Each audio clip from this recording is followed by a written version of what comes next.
राधे राधे दोस्तों, कैसे हैं आप सभी। आशा करती हूँ आप सभी बहुत अच्छे हैं और अपना ख्याल रख रहे हैं। आप सभी को पद्मिनी एकादशी की बहुत बहुत सारी शुभकामनाएं। और आज हम लोग जानेंगे पद्मिनी एकादशी कब है और पूजा की विधि क्या है। बहुत ही आसान और सरल तरीके से बताऊंगी कि पूजा आपको कैसे करनी है। सबसे पहले तो पद्मिनी एकादशी का जो व्रत है वो 27 मई को रखा जाएगा और इस दिन सुबह ब्रह्म मुहूर्त में उठ करके स्नान करना सबसे ज़्यादा पुण्य फलदायी होता है। आपको सुबह सवेरे ब्रह्म मुहूर्त में उठना है, यानी कि सुबह 5:30 बजे से 6:30 बजे के बीच में आपको स्नान करना है।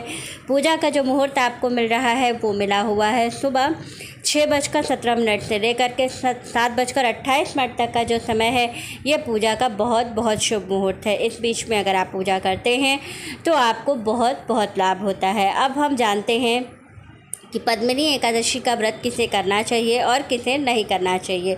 तो जो पद्मिनी एकादशी है इसका व्रत सभी को करना चाहिए, क्योंकि ये 3 साल में एक बार आती है और इसका बहुत बहुत महत्व है।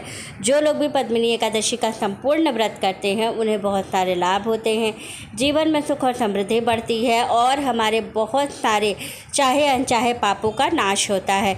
जो 1 महीने अधिक मास जो लगता है, इसमें जब 3 साल पर पद्मिनी एकादशी आती है तो इसका बहुत ज़्यादा महत्व है। इस दिन आप पूजा करके हरि विष्णु जी को प्रसन्न कर सकते हैं और उनसे अपनी समस्त कामनाओं की पूर्ति करवा सकते हैं।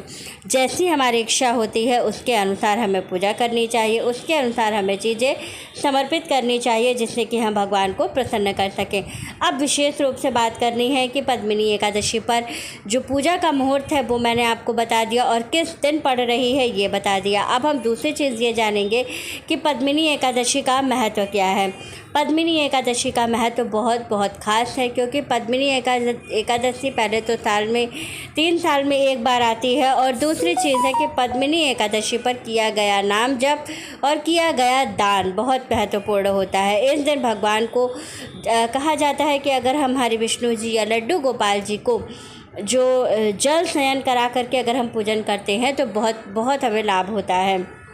इसके लिए हमें क्या करना है कि हमें एक मिट्टी का पात्र लेना है, उसके अंदर पानी भरना है और उस पात्र के ऊपर कोई ढक्कन या कोई मिट्टी का बर्तन लगा करके उसके ऊपर भगवान को विराजमान करना है। इस दिन पानी के दान का बहुत बहुत महत्व होता है। इस व्रत को बहुत सारे लोग निर्जला रखते हैं और बहुत सारे लोग इस व्रत को फलाहार के साथ रखते हैं। आपकी जैसी यथाशक्ति हो आप उसके अनुसार जो है पद्मिनी एकादशी का व्रत कर सकते हैं। दूसरी चीज़ है कि पद्मिनी एकादशी का व्रत करते समय कुछ बातों का विशेष रूप से ध्यान हमें ज़रूर रखना चाहिए।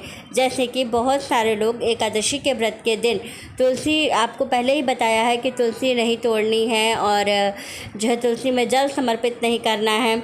ऐसे बहुत सारे जो नियम है उनका पालन करना ही करना है। लेकिन जो लोग एकादशी का व्रत नहीं करते हैं और पद्मिनी एकादशी पर पूजा करके पूर्ण फल प्राप्त करना चाहते हैं, उन लोगों को इस बात का ज़रूर ध्यान रखना है कि उन्हें कुछ नियम है जिसका कि ध्यान रखना बेहद आवश्यक है। तो क्या करना है आपको, देखिए, अगर आप व्रत नहीं कर सकते हैं पद्मिनी एकादशी का तो आप सुबह सवेरे उठ करके ब्रह्म मुहूर्त में स्नान कर लीजिए और स्नान के बाद आपको क्या करना है कि हरि विष्णु जी की विधिवत पूजा करेगा जैसे बताया गया है। इस एकादशी में आपको खरबूजे का भोग भगवान को विशेष रूप से ज़रूर लगाना चाहिए। साथ ही आम का भोग, तरबूज का भोग, इन चीज़ों का भोग हम भगवान को समर्पित करते हैं, क्योंकि ये बहुत ज़्यादा पुण्य फल देने वाले होते हैं। इस एकादशी पर हम विशेष रूप से पानी के मटके का दान करते हैं, क्योंकि ये जो एकादशी होती है ये बहुत महत्वपूर्ण होती है, क्योंकि जेठ की एकादशी है और साथ ही अधिक मास और पुरुषोत्तम मास लगा हुआ है।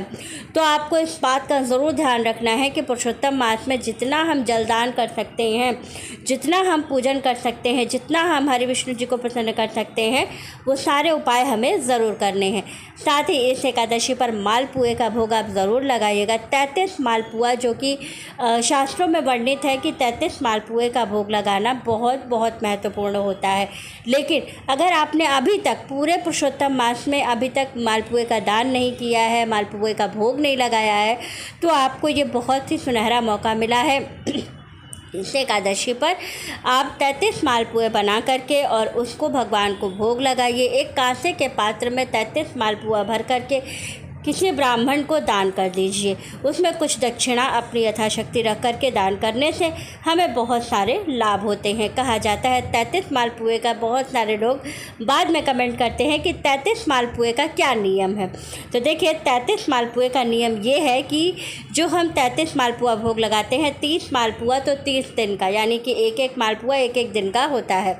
3 मालपुआ जो हम एक्स्ट्रा भोग लगाते हैं उसका नियम ये है कि पहला मालपुआ मतलब 31वां मालपुआ जो होता है वो इसलिए होता है कि अगर हमने किसी के यहाँ सूतक पातक में अगर भोजन कर लिया है तो उसका हमको क्षय हो जाता है, उस पाप का क्षय हो जाता है।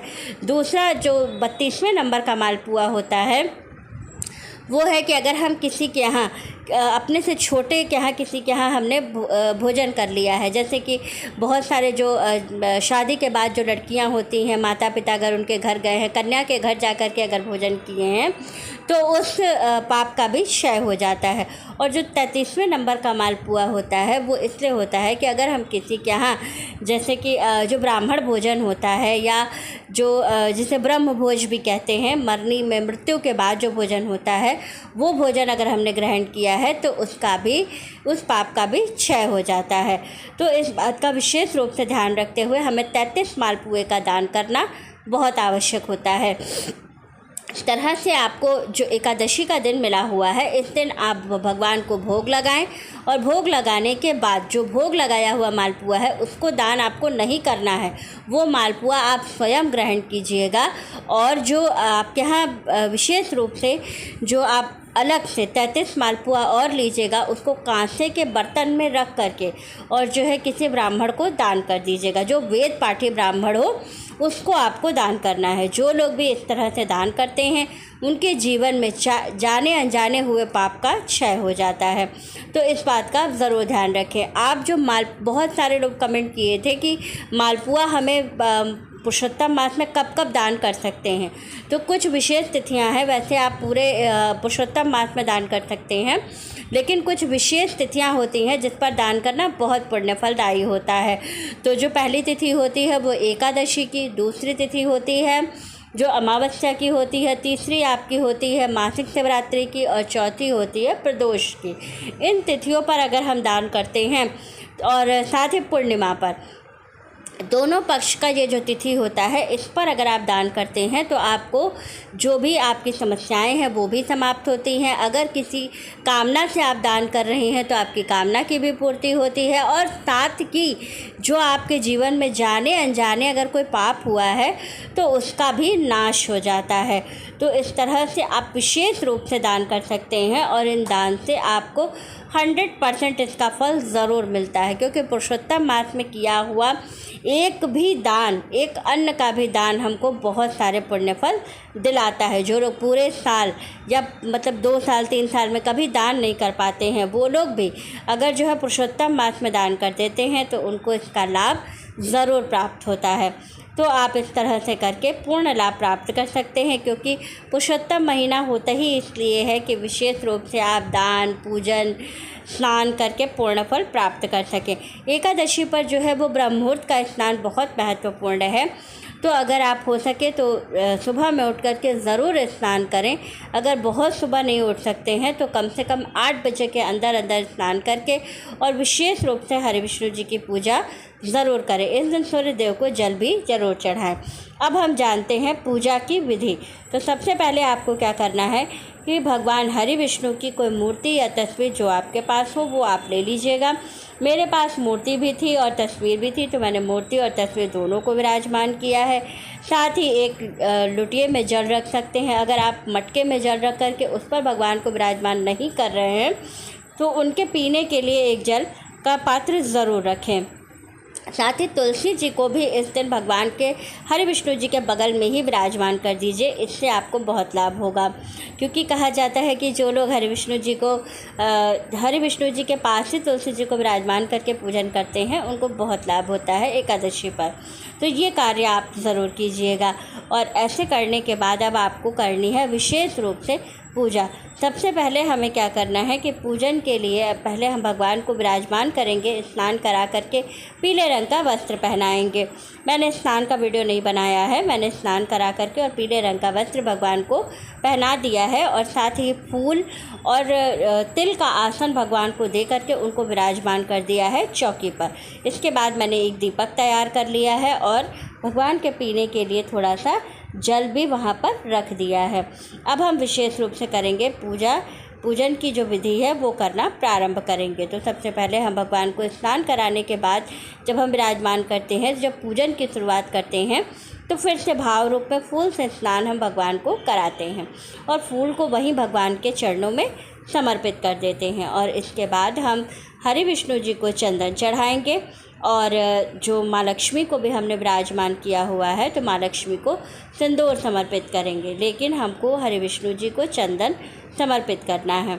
तो इस तरह से आपको चंदन समर्पित करना है भगवान को। और इसके बाद लक्ष्मी जी को, क्योंकि भगवान के पद्मिनी स्वरूप की हम आराधना कर रहे हैं, तो इसलिए हमें साथ में माँ लक्ष्मी को भी विराजमान करना है। और जब पुरुषोत्तम महीना होता है ना, तो लक्ष्मी की अपार प्राप्ति होती है। तो जब आप हरि विष्णु जी और माँ लक्ष्मी की दोनों की एक साथ आराधना करते हैं ना, तो माँ बहुत जल्दी प्रसन्न होती हैं और आपके घर में चिरकालीन रूप से वास करती हैं। तो इसलिए मैंने लक्ष्मी जी को भी विराजमान किया हुआ है और साथ ही हरि विष्णु जी को भी विराजमान किया है। तो अब हम इस तरह से माँ लक्ष्मी को सिंदूर समर्पित करेंगे। सुहागिन महिलाएं हैं तो सिंदूर समर्पित करेंगी, और अगर पुरुष लोग पूजा कर रहे हैं तो उन लोगों को माँ को चंदन उसका केसर का तिलक करना है, या फिर आप लाल चंदन का तिलक भी कर सकते हैं। इसके बाद आपको पीले फूल भगवान को समर्पित करना है। तो आप इस बात का भी विशेष ध्यान रखें कि जो अगर पीला फूल मिल जाए तो ज़्यादा अच्छा है, क्योंकि हरि विष्णु जी की पूजा में पीले फूल का बहुत महत्व होता है। इसलिए मैंने पीले रंग की एक छोटी सी माला बनाई है, भगवान को समर्पित किया है, और साथ ही पीले रंग का एक माला मैंने माँ लक्ष्मी को भी समर्पित किया है। और साथ ही अब हम क्या करेंगे, जो एक लाल गुलाब लेंगे वो हम माँ को समर्पित करेंगे। ये चिरकालीन लक्ष्मी के लिए होता है, तो ये आप ज़रूर समर्पित करें। और साथ ही ये सारी चीज़ें जब कर लें, इसके बाद आपको क्या करना है, तुलसी पत्र नहीं, तुलसी दल। ये क्योंकि देखिए आप बहुत सारी इसमें तुलसी की बहुत सी पत्तियां लगी हुई हैं। तुलसी की पत्ती जब हम समर्पित करते हैं उसका दूसरा नियम होता है, और जब तुलसी दल की बात आती है तो हम क्या करते हैं, बहुत सारी तुलसी जो होती हैं एक में लगी हुई वो समर्पित करते हैं। क्योंकि हरि विष्णु जी की पूजा में अक्षत चावल जो है वो वर्जित है, इसलिए मैंने तिल का अक्षत समर्पित किया है। तो आप भी इस तरह से अक्षत समर्पित कर सकते हैं तिल का। तो तिल का अक्षत समर्पित करने के बाद थोड़े से लाल पुष्प और समर्पित करेंगे, और इसके बाद हम जो है विशेष रूप से जो है भगवान की आराधना करने के साथ ही अब हम क्या करेंगे, भोग समर्पित करेंगे। मैंने फल का भोग लगाया है, आप यहाँ पर मालपुए का भोग, साथ ही जो सीजनल फल हैं उनका भी भोग आप लगा सकते हैं। और साथ ही दिया प्रज्वलित करके भगवान से विशेष प्रार्थना करेंगे, उनसे भोग का आवाहन करेंगे कि भगवान आइए और भोग लगाइए। और तुलसी जी को भी मैंने पीले रंग की चुनरी चढ़ाई है, और थोड़ा सा हम एक बूंद जल इसमें समर्पित करेंगे। बहुत सारे लोग कहते हैं कि बिल्कुल जल नहीं चढ़ाना चाहिए, तो ऐसा नहीं है। तुलसी जी में आपको थोड़ा सा जल समर्पित करना चाहिए, और समर्पित करने के बाद सिंदूर चढ़ाएंगे। और मैंने पत्तियों पर तुलसी पे जो है सिंदूर भी चढ़ा दिया है और एक दीपक जला दिया है। ये सारी चीज़ें करने के बाद अब विशेष रूप से हमें करना है भगवान की आराधना। और ये सब करने के बाद हम क्या करेंगे, भगवान के जो पद्मिनी एकादशी की कथा है वो पढ़ेंगे और फिर विधिवत आरती करेंगे। और शाम के समय, जब शाम का समय होगा, तब अपने घर के मुख्य द्वार की हम पूजा करेंगे, यानी कि एक दीपक हम प्रज्वलित करेंगे। इसके लिए आपको क्या करना है, पहले मुख्य द्वार की अच्छे से सफाई कर लेनी है। वहाँ पर एक हल्दी से आपको स्वास्तिक बनाना है, और स्वास्तिक बनाने के बाद आपको क्या करना है, थोड़े से फूल डाल करके एक दीपक वहाँ पर प्रज्वलित कर देना है। दीपक इतना बड़ा बनाइएगा कि कुछ देर आपका दीपक जल सके। और दीपक के अंदर आप चाहे तो देसी घी या फिर तिल्ली का तेल दोनों डाल सकते हैं। मैंने तिल के तेल का दीपक जलाया है, क्योंकि देसी घी का दीपक बहुत जल्दी बुझ जाता है, इसलिए मैंने तिल्ली के तेल का दीपक जलाया ताकि ये कुछ देर जल सके। और इस तरह से आपको विशेष रूप से करनी है पद्मिनी एकादशी की पूजा। वीडियो अच्छी लगे तो लाइक, शेयर और सब्सक्राइब ज़रूर कीजिए। राधे राधे।